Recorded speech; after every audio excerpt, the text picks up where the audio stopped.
Hey guys, and welcome back to the channel. If you thought about buying an F10 M5, this is the video for you. I've owned my F10 M5 that you see here. It's a 2016 for a little over 6 months now. So this video, I'm going to share all the insights of what I went through to get the car, but also some great pointers after you buy it. All in this video. Let's go ahead and get it started.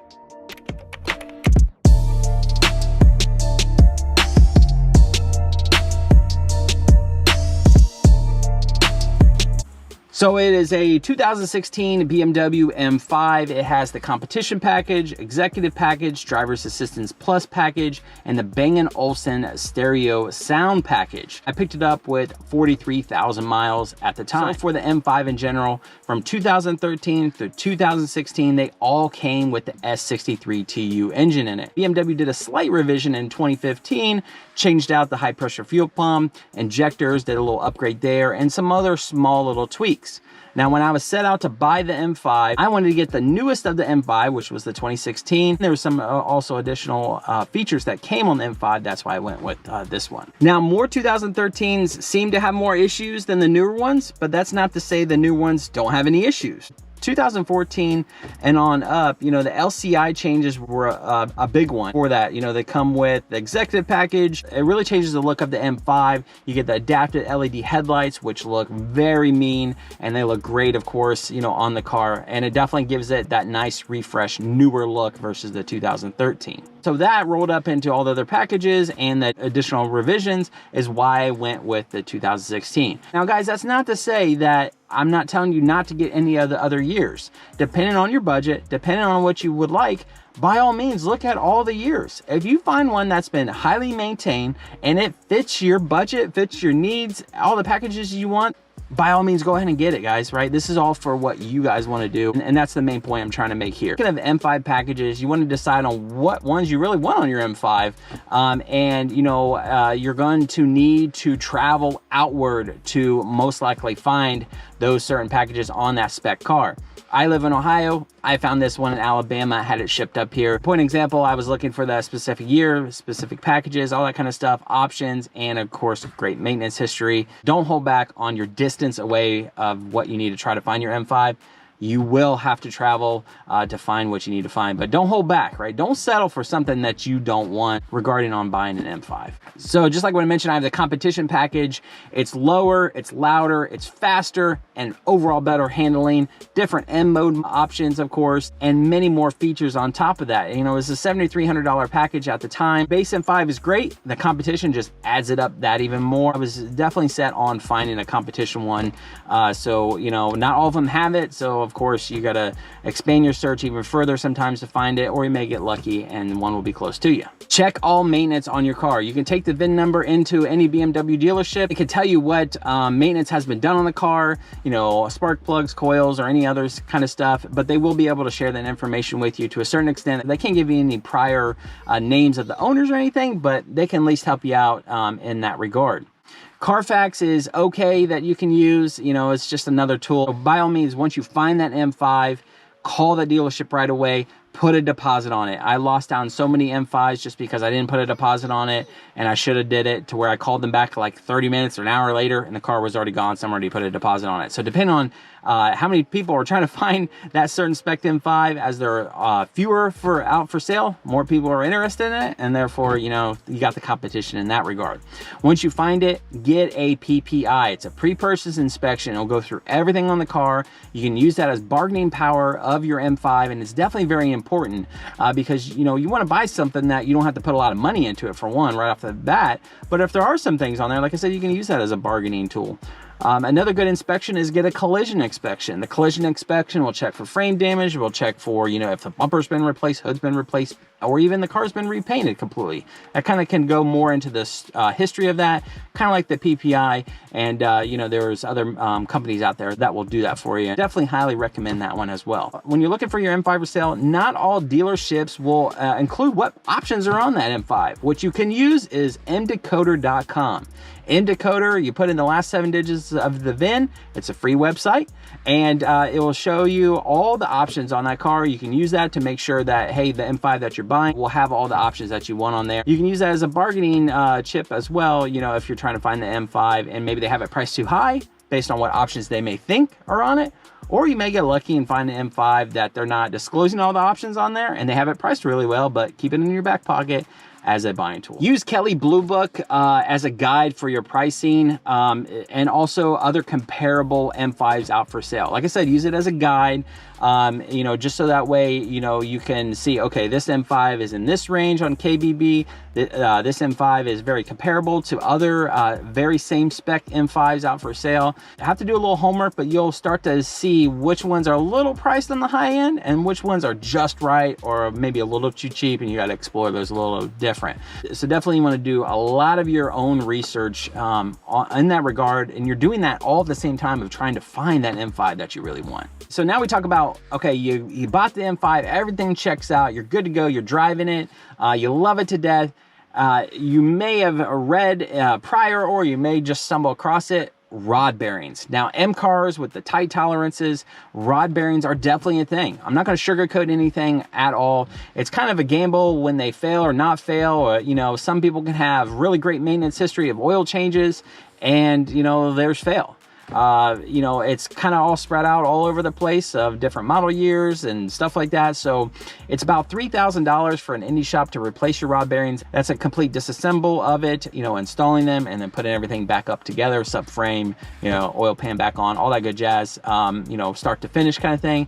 And it's something that you want to definitely think about when you buy this car, unless it's already been done, of course, by a prior owner. So that's another good maintenance thing that you want to make sure to check on, just so you don't replace them and they've already been replaced before. And another good model that I also do is save up some money as well, right? You have an M car, depending on the maintenance of it, you know, tires are expensive. So tires could be about $1,500 for all four good Michelin tires and stuff like that. You can drive it in the wintertime. So I currently have Pirelli Soto Zero tires on this car, so that way I can drive it in the cold temperatures, you know, since summer tires can't be driven, of course, in the wintertime. Did great in the snow. Does wonderful, of course, when it's 20 degrees outside and, you know, I want to get on it on the car. Spending the money, of course, for tires, and then, you know, oil changes can like 150, give or take, you know, through fcpro.com. Have the OE oil change kit, or you can do the liquid moly oil change kit. So not too bad there. DIY will be coming soon on the channel here of how to change your oil, but very simple, just like any other, you know, BMW car of changing your oil filter. Everything's right there, easy to get to, right underneath it. They actually make it really easy. It's about 9 quarts of oil to, you know, fill up the S63 TU. With those tight tolerances, you know, highly recommend 5W40 oil versus the 0W30, especially when it starts getting really warm out, really hot outside. That oil just gets way too thin. Up it up to the 5W40. Extended warranty. So this car is expensive, no doubt about it. So going with an extended warranty, definitely highly recommended. Of course, there are some companies out there that will do an extended warranty for you based on price, based on how many miles you want and stuff like that. And the deductibles. Deductibles can be like $150 all the way up to $500. And it is peace of mind on a car that is, you know, can be expensive. If you don't want to go the warranty route, DIY is your friend, of course. Sourcing your parts, you can go through fcpro.com, since they have the lifetime replacement guarantees. That way you don't overpay on parts versus going somewhere else. Is obviously another option that you can do. Usually the cost of working on a BMW is the labor, not so much the parts. So by all means, you know, DIY is your friend. So maintenance before modification is the #1 thing. You know, if your M5 needs any kind of maintenance, get that done first before doing any kind of modifications on it. You know, can't stress that enough.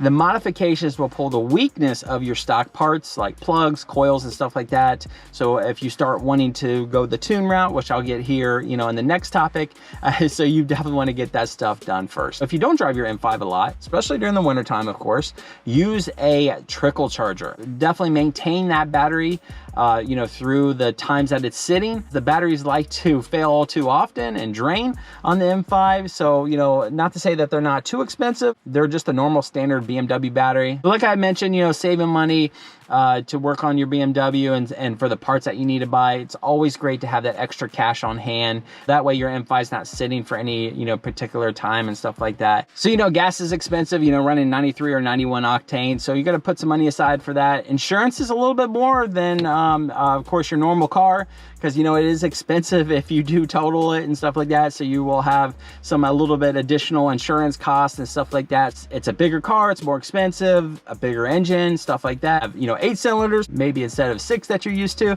So there's just gonna be more money and parts overall. So just keep that in the back of your mind. So then actual modifications of this car, you can go the JB4 route for doing a tune. That's what I have here on my M5.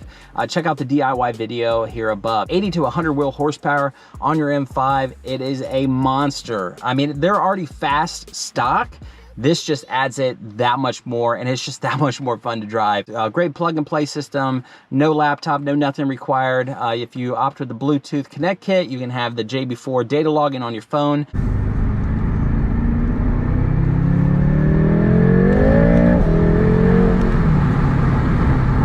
I do have a JB4 on my 2008 BMW 335i, had that for 8 years, so hence why I wanted to go the JB4 route. It's been great for me on the other car, and I still use it today, and I wanted to continue that here in the M5.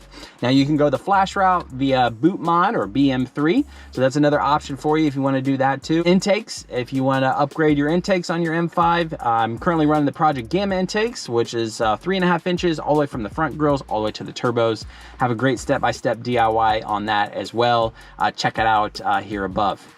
Downpipes will add about like 50 to 60 wheel horsepower in the mid-range. Obviously adds more sound to your M5 and just makes it that much faster. Now doing with, you know, those certain mods, the dual clutch transmission, the clutches of that will start slipping about 650 foot-pounds of torque. The torque is what really kind of makes them slip.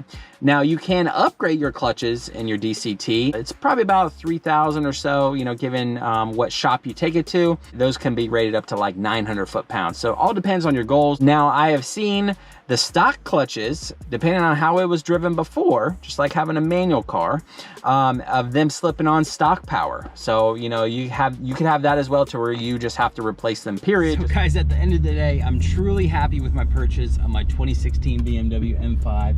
This car has been amazing. I love how it drives, it handles. I mean, to have a 4,400 pound car just go around the corners like it's nothing is just awesome. So what I usually drive it in is Sport Plus mode on all different ones, so accelerating, suspension, and of course steering response. Have it on MDM mode, which basically will, you know, have it still spin and it won't cut off the power, which usually sucks because it takes out all the fun, of course, of the car. But just other than that, just woo, buddy.